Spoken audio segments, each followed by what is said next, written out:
पंजाब के मुख्यमंत्री भगवंत मान ने अज पंजाब के राज्यपाल और चंडीगढ़ के प्रशासक गुलाब चंद कटारिया के नाल मुलाकात की। उन्होंने गुलाब चंद कटारिया तो सीनियर IPS अफसर वाई पूर्ण कुमार के मामले में दखल देने की मंग की। अज मुख्यमंत्री भगवंत मान चंडीगढ़ पहुंचे सन ते राज्यपाल के नाल मुलाकात तो बाद वो IPS वाई पूर्ण कुमार के घर पहुंचे ते परिवार के नाल दुख साझा किया। इस मौके उन्होंने कहा कि केंद्र ते सूबा सरकार पीड़ित परिवार को इंसाफ देवे। आज हमारे जो ADGP चंडीगढ़ में कुछ दिन पहले ही उनकी ट्रांसफर हुई थी, रोहतक रेंज में थे पहले पूरन जी। जो दुखदायक घटना हुई पिछले दिनों 7 तारीख को, परिवार बहुत सदमे में है, माँ बाप बहुत सदमे में हैं, क्योंकि माँ बाप ने बहुत गरीबी से उठ के अपने बच्चों को पढ़ाया, UPSC क्लियर करवाया, IPS बनाया और उसके बाद इस लेवल पे पहुंचकर और ऐसा दुख अचानक मिल जाए तो हम सब समाज में रहने वाले हैं, हमें पता है कि उस दुख को किस शब्दों में बयान नहीं किया जा सकता। उनकी जो पत्नी है वो पंजाब की बेटी है, पंजाब में पैदा हुई, पंजाब की जंपल है, IAS है, वो हरियाणा में सेवा कर रही है और उस समय वो चीफ मिनिस्टर हरियाणा के साथ जापान के दौरे पे थी और बहुत हायर लेवल की ऑफिसर है, क्योंकि मुख्यमंत्री के साथ सीनियर IAS अफसर ही ट्रैवल करते हैं, डिसीजन मेकर ही ट्रैवल करते हैं। तो अब उनके पास कोई लफ्ज नहीं है कि हम तो कोई ब्लैकमेलर नहीं है, हम कोई ऐसा नहीं कहते कि हमें इतने पैसे दे दो, क्योंकि पूरी फैमिली पढ़ी लिखी फैमिली है, IAS IPS की फैमिली है,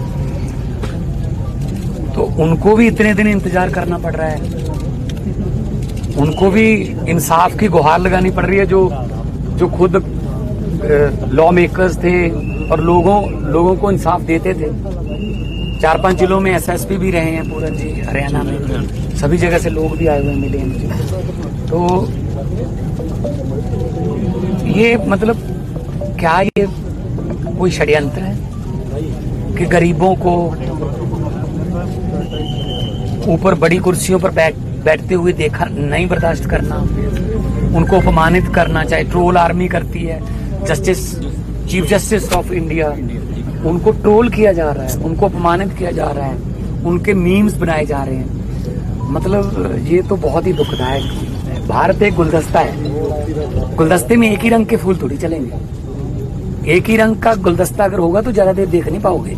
गुलदस्ते में अलग अलग रंग के फूल, अलग अलग सुगंध के फूल हों तो गुलदस्ता अच्छा लगता है।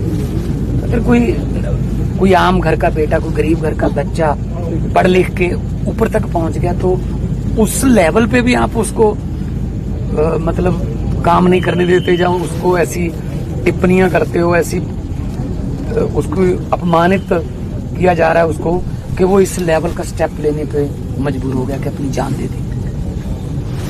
इसके लिए सोचना पड़ेगा। ये पूरे समाज के मुंह पर एक मैं को तमाचा है कि सिस्टम कैसे काम कर रहा है, सिस्टम किसको घुसने नहीं दे रहा। अगर कोई सिस्टम में आ गया तो उसको तंग करो, ताकि वो या तो सिस्टम छोड़ जाए या दुनिया ही छोड़ जाए। उन्होंने कहा है जी हम तो नौकरी पेशा लोग हैं, हमने नौकरी करनी है, पूरे परिवार ने करनी है, छोटी बच्चियां हैं,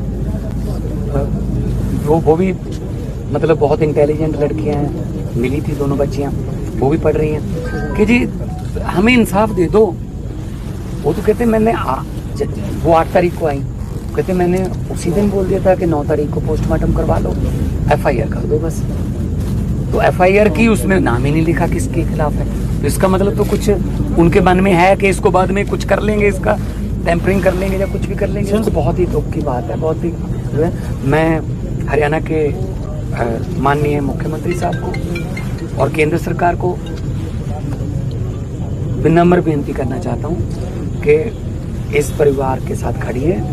उनको कोई एक बंदे को बचाने के लिए आप कानून को ताक पे नहीं रख सकते कि जो आपका कोई फेवरेट अफसर होगा नहीं उसको कैसे करें जी, उसको ना करें जी, क्या बात, कानून से ऊपर थोड़ी सकता कोई।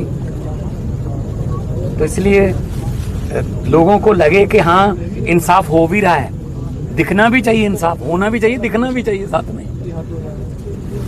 सर गवर्नर साहब ਨੂੰ ਮਿਲ ਕੇ ਆਏ ਉੱਥੇ ਗੱਲ ਹੋਈ ਹੈ ਕੋਈ, ਕਿਉਂਕਿ ਉਹ ਪ੍ਰਸ਼ਾਸਕ ਨੇ ਚੰਡੀਗੜ੍ਹ ਦੇ ਇੱਥੇ ਦਰਜ ਹੋਣੀ। गवर्नर साहब को मैंने ये रिक्वेस्ट की कि जी आप इंटरव्यून कीजिए, आप प्रशासक हो चंडीगढ़ यूटी के सारे, तो आप बिठा के अफसरों को और परिवार को बिठा के बात करो।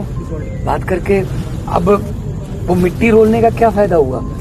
मतलब जो उनकी पत्नी है उन्होंने क्या बोले यार, मतलब उन्होंने कहा कि मेरा तो वर्दी वाला था, मैं डिब्बे का क्या करूंगी, मैं डिब्बा रोक रही हूँ क्या? ले जाओ डिब्बा, लेकिन इंसाफ तो दो ना पहले। कभी बिना पूछे परिवार को पीजीआई में ले गए उनकी डेड बॉडी, जब परिवार ने कहा जी हमारी तो सहमति नहीं है, फिर वापस बांधे। कम से कम मतलब इनकी भावनाओं की तो कदर करो।